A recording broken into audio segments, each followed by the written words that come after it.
Welcome to round zero, the field's preview of round zero, as it's officially known. Well, the official name is opening round. I like the term round zero, but we're going to have a look at the four games that are on the slate for the opening weekend of the AFL season, the 2024 AFL season. It doesn't feel like that long ago that the Pies, Darcy Moore and Craig McRae, were holding the Premiership Cup aloft, but it's been long enough because the footy's back. It's earlier than we've ever seen.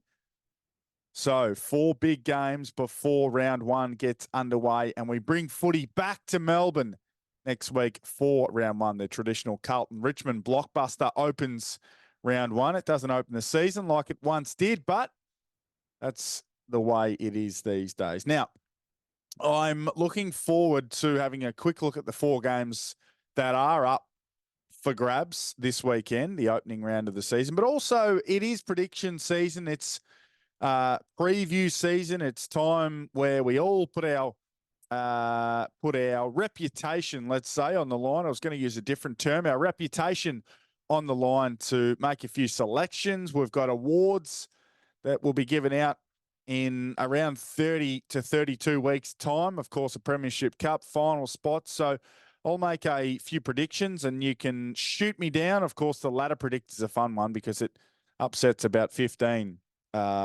teams, groups of supporters. There aren't many you can leave happy. The ones that you've put in the top 4, even some of those, if you pick them fourth and they think they should be first, they get a little bit upset, but it's all in good fun. There'll be plenty right and there'll be plenty wrong, in the words of Colin Cowherd. Now, on today's show, and thanks for watching or listening, however you are consuming the field, whether it's on the YouTube channel, thanks for that. Make sure you are subscribed so you get all the videos.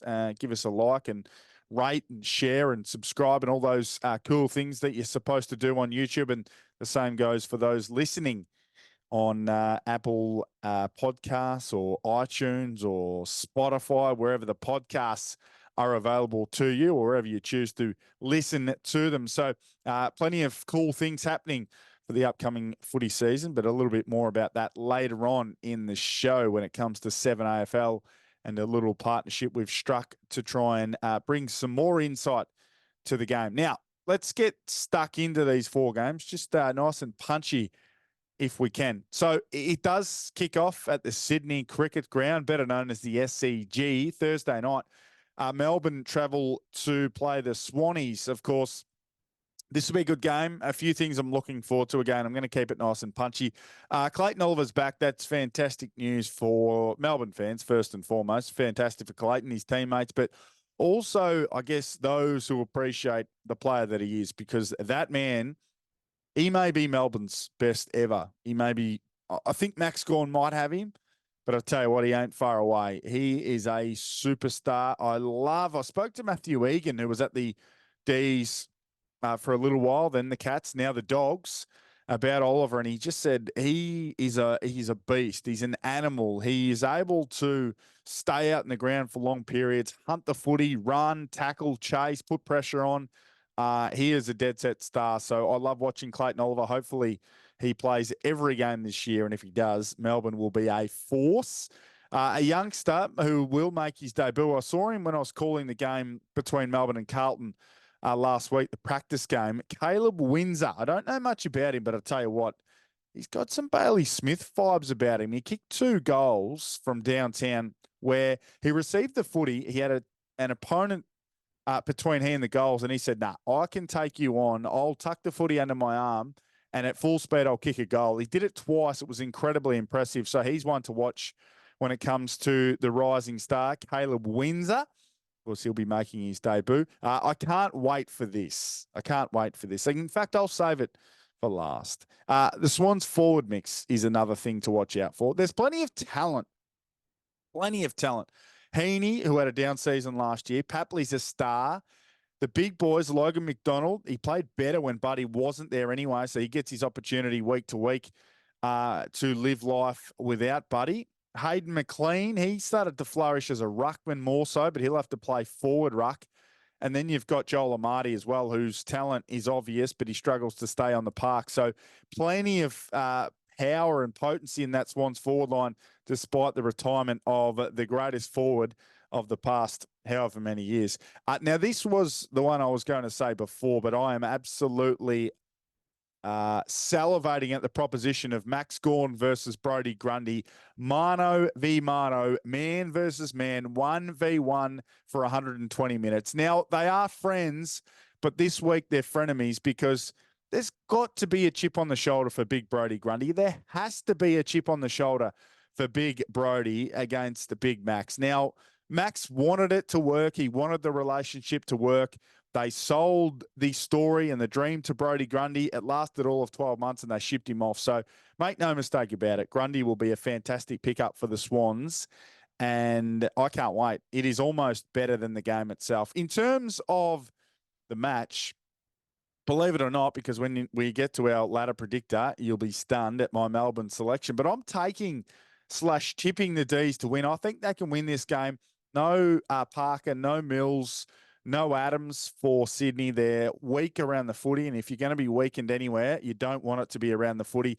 And potentially Lever and May might just have their way with this Swans forward line as they just start to work out what life looks like and the pecking order in that forward line. So I'll take the D's in a mini upset in the first game of the season. The next night, 24 hours later, Carlton and the Lions up there at the Gabba, a rematch of the prelim from last year. And what a prelim it was. 20 minutes in, we thought, hello, the Blues are going to a grand final. Then Brisbane flicked the switch and the rest was history. In terms of this game, Wiedering and Walsh, that hurts. Walsh won't be back until at least round 3. I was listening to Michael Voss on TV and it doesn't sound great. It sounds like it's pretty much a wait and see. We can't really give you a great guideline. We're just going to rule him out in small periods and hope that one day he just wakes up and starts to feel good about himself. So they need Walsh back. I think he's their best player.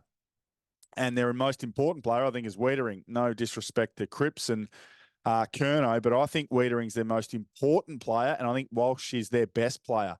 So until they get them back, and I mean both, I don't think Carlton's season will really get underway, nor should we judge it either. So we need to get the 2 W's back for sure and certain. The Lions, however, they've got a remarkable history of staying healthy, and they should be better on paper. Now, the game's not played on paper. It's played on grass, believe it or not. There's a news flash. They should get better because Jack Payne's back, of course. He missed the grand final.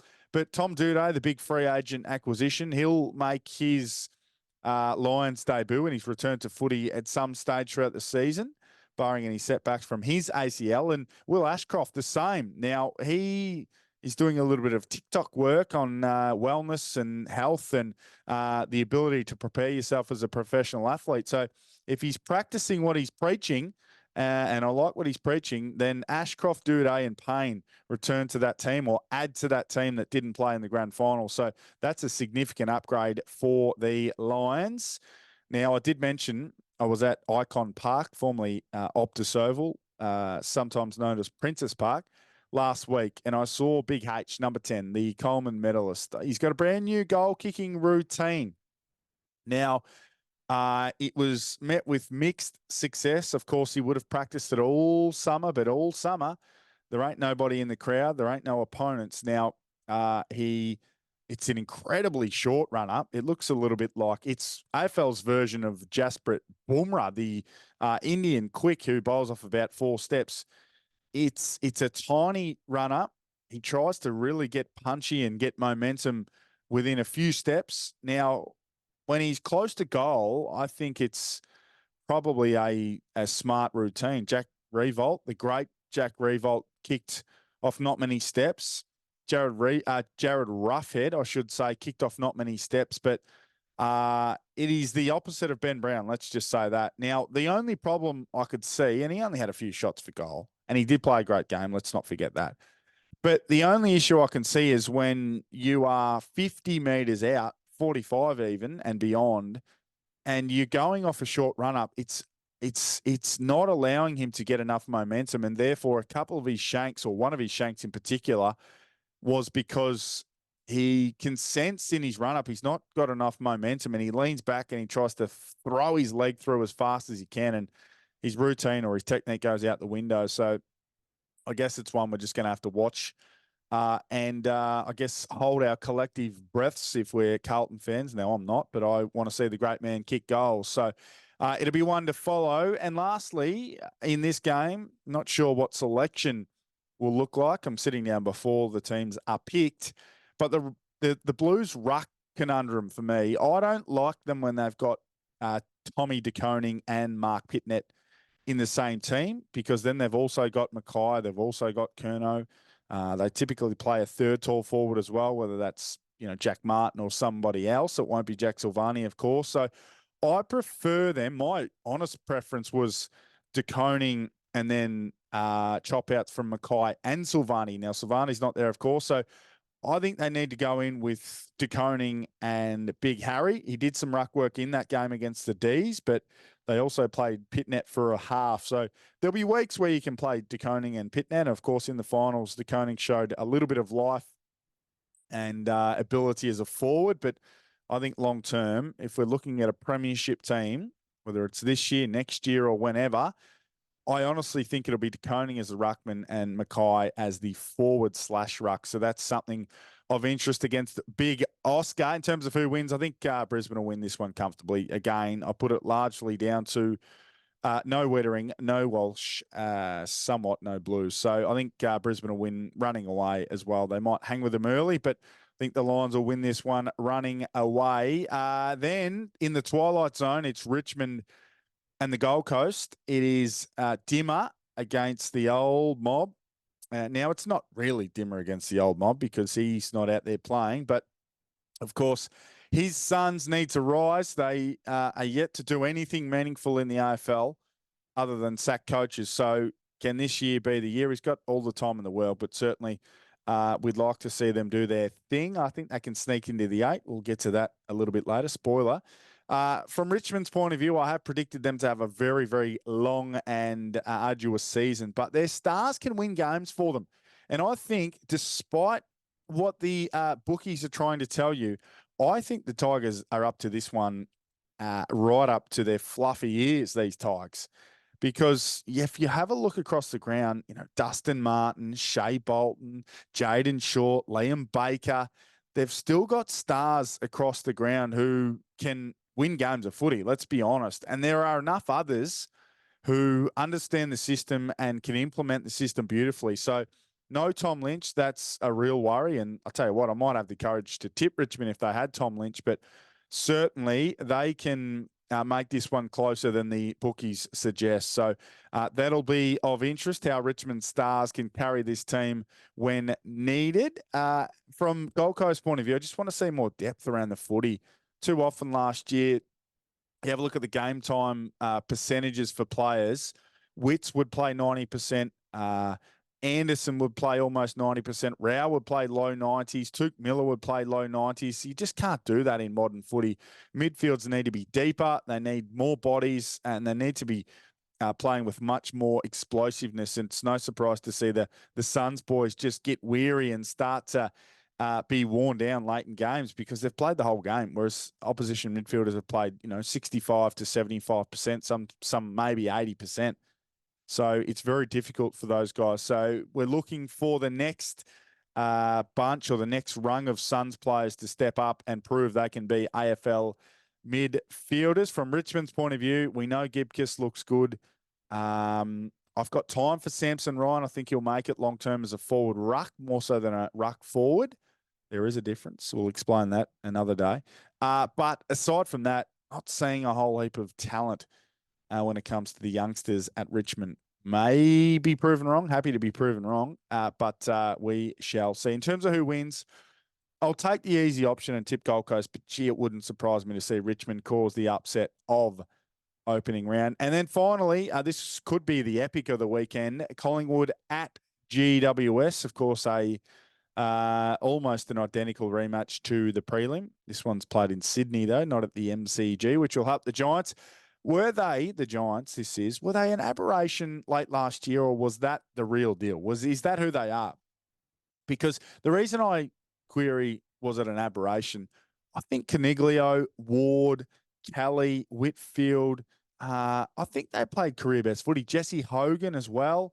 I think they played career best footy. Can they replicate that?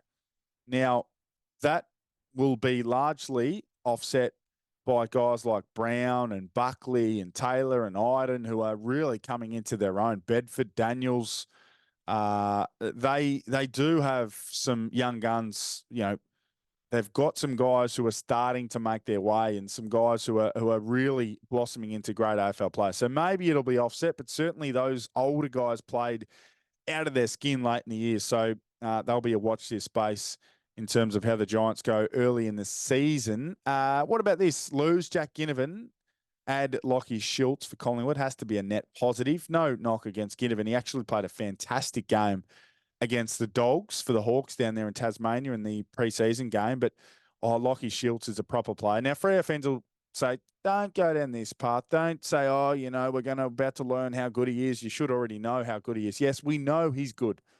We know he's very good.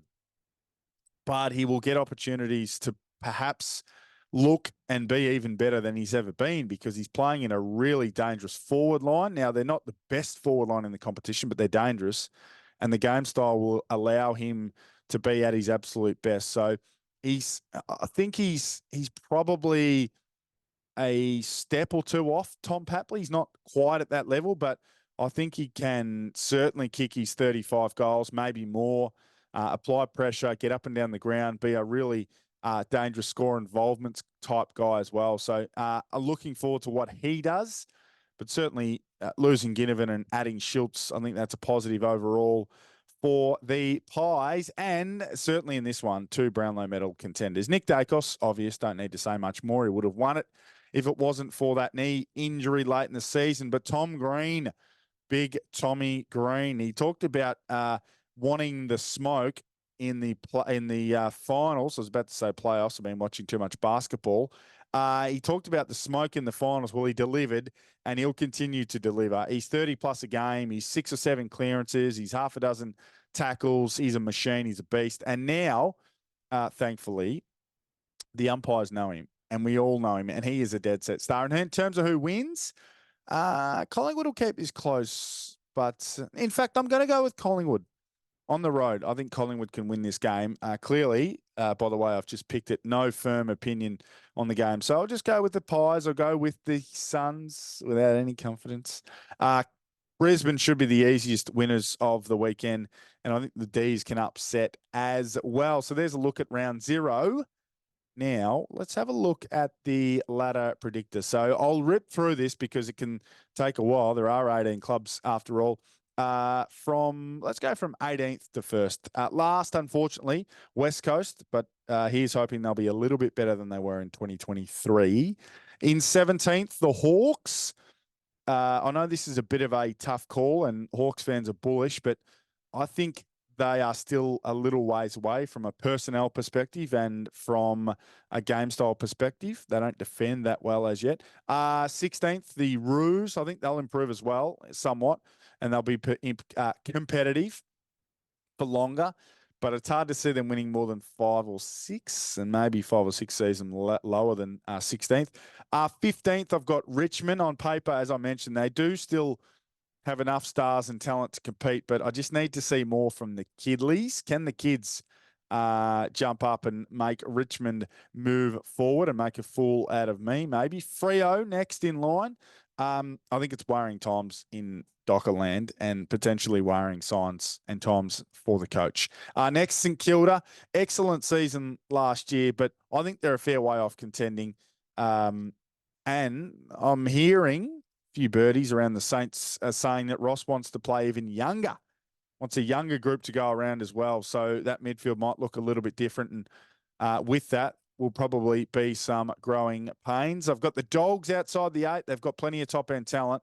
And with all that top-end talent, September should be guaranteed. But we saw it last year. They didn't make it. So this will be a fascinating season for them and for the coach. The D's. Are they all duck, no dinner? Pardon the pun, quote unquote, to steal a line from Ed Langdon, because I am sick of people saying they create so many opportunities for themselves. They played all over Carlton. They did this, that, and the other. Those people are simply looking past the fact they have not, to my eye, solved any of those issues in terms of putting the ball between the big sticks. You need 13 or 14 goals on average to win games of footy. And I just don't know how they're going to kick 13 or 14. Happy to be proven wrong. May well be proven wrong.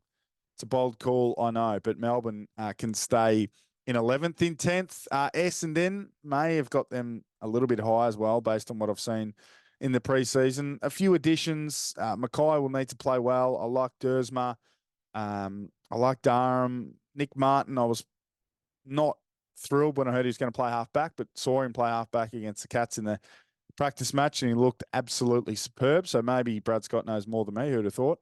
But I think they'll be outside the 8 as well. And Port Adelaide, I've got them slipping. Now, a lot have got them sliding, but I've got them dropping to 9th. They've got forward line issues. They've got too many tools, which means you haven't got enough tools. The new guys down back, Radagalia and Zerk Thatcher, should form a nice partnership with Alia. But there are also a couple of veterans, Wines and Boak. Where do they fit in? So I've got Port just slipping. Now, the 8, Gold Coast, they're in. They're in. Finally, for the first time ever, I've got them in. Hopefully I'm right. 7th, the Giants. Maybe I'm slow to the party. Some people have got them winning the whole thing, or at least making the top 4. But I've got them in 7th. Just a query on those older guys who played so incredibly well late last year. The Cats back in the 8. I've got them in 6th. They're healthier. They're happier. And they might be just fired up after that really awful premiership defence. I think they'll win, 7 at home. That almost gets them to the final. So they'll be thereabouts. In 5th, I've got the Swannies. I think I'm bullish on what Logan McDonald can do this year. I like Amati, just needs to stay healthy. I think Grundy will be one of the recruits, if not the recruit of the season. They'll get Callum Mills back. I really like what they're going to do. The big riser in 4th, the Crows. Now, some will call me biased, but that would be forgetting they did flick me not long ago. So no bias here. I just think their performances against the best teams, yes, they lost a lot of those games, but they won both showdowns. They pushed Melbourne to the brink. They pushed Brisbane to the brink. They pushed Collingwood twice, once in Melbourne, once in Adelaide. Everyone who's anyone, they belted Carlton. Anyone who is anyone close were pushed by the Crows. And if they can win a third of those games, then they will do more than make the finals. They might make the top 4. Collingwood in 3rd. Now, don't get upset, Pies fans. You can absolutely win the premiership again.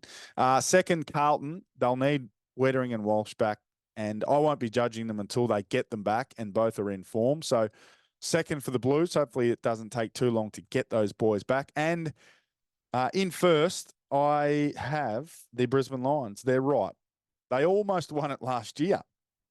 They were still side bottom 60-metre bomb away from winning it last year. They should get better once they get Ashcroft, Duday, and Payne back into the lineup. So I love what Brisbane are all about. So there you go. There's my ladder. The top 8, Brisbane, Carlton, Collingwood, Adelaide, Sydney, Geelong, GWS, and Gold Coast for the first time. So see how we go.